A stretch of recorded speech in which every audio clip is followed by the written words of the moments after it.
পঞ্চম শ্রেণীর গণিত অনুশীলনী 11 ক। এখান থেকে আমি এক কথায় প্রশ্ন কিছু রেডি করেছি, দেখো।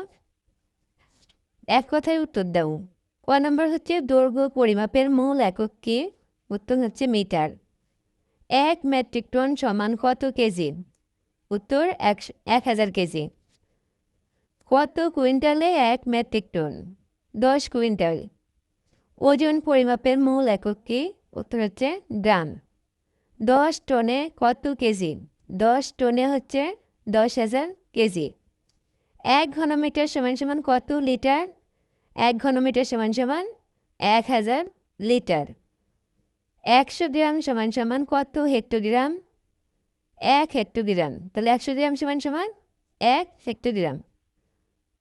তরল পদার্থের আয়তন পরিমাপের মূল একক কি?